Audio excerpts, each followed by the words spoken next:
Бишкекте Кыргызстан тышкы иштер министри Чыңгыз Айдарбеков менен Казакстандын тышкы иштер министринин орун басары Марат Сыздыковдун жолугушуусу болуп өттү. Бул тууралуу тышкы иштер министринин басма сөз кызматы билдирди. Жолугушууда Кыргызстан менен Казакстандын кызматташуусундагы маанилүү маселелер каралып, Казакстан президенти Касым-Жомарт Токаевдин Кыргызстанга боло турган мамлекеттик сапарына карата даярдыктар да талкууланган. Биринчи вице-премьер-министр Кубатбек Боронов Кыргыз энергетикалык эсептөө борбору ачык акционердик коомуна барып, ишканада жүрүп жаткан иштер менен таанышты. Бул тууралуу өкмөттүн басма сөз кызматы билдирди. Ишкананын башкы директору Талайбек Байгазиев энергетикалык эсептөө борборун ишке киргизүү боюнча жүргүзүлүп жаткан даярдыктар жөнүндө айтып берди. Биринчи вице-премьер-министр Кубатбек Боронов ишканага барган учурда эл аралык өндүрүүчүлөр тарабынан таанылган технология боюнча капсулалык ыкма менен толук изоляцияланган күйбөс имаратка жабдуулары орнотулуучу сервердик имараттын монтаждоо иштери менен таанышты. Кубатбек Боронов өзгөчө белгилегендей, Кыргыз энергетикалык эсептөө борборун ишке киргизүү өлкөнүн бүтүндөй энергетика тутумунун тактыгын жана ачыктыгын камсыздайт. Анын айтымында, республикада биринчи жолу жүргүзүлүп жаткан бирдиктүү эсептөө борборунун таасирин энергетика рыногунун бардык катышуучулары сезишмекчи.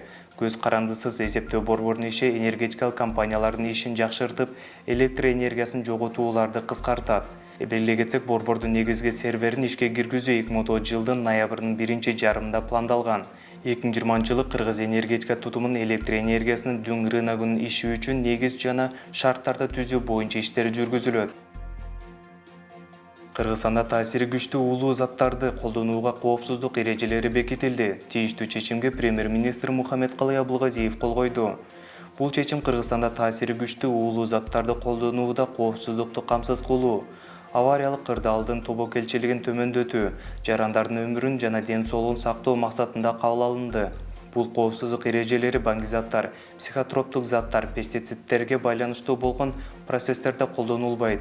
Ошондой эле Кыргыз Республикасынын мыйзамдарына жана Кыргыз Республикасынын мүчө катары эсептелинген, тийиштүү тартипте күчүнө кирген эл аралык келишимдерге карама-каршы келбейт. Кабыл алынган коопсуздук эрежелери бардык объекттерди техникалык жактан жөнгө салууда аварияга каршы туруктуулугун жогорулатуу, ишкерликтеги тобокелчиликтердин деңгээлин азайтуу жана ата мекендик чет өлкөлүк инвесторлор үчүн бул объекттердин коопсуздук жаатындагы шарттарын жакшыртууга мүмкүнчүлүктөрдү түзөт. Бүгүн Бишкектеги Касымалы Байеленов атындагы китепканада Китепландия китеп дүйнөсү аталышындагы балдар үчүн чомо китептин бет ачары болуп өттү.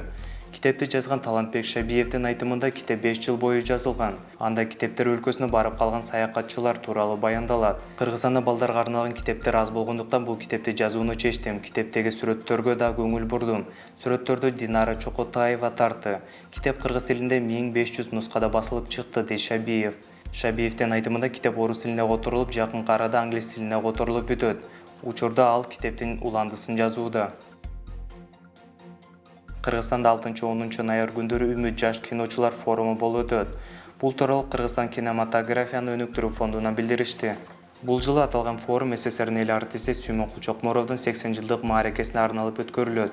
Форумда кыска метраждуу оюн жана даректүү тасмалар көрсөтүлүп, белгилүү киносынчылар жана режиссерлор менен жолугушуулар уюштурулат.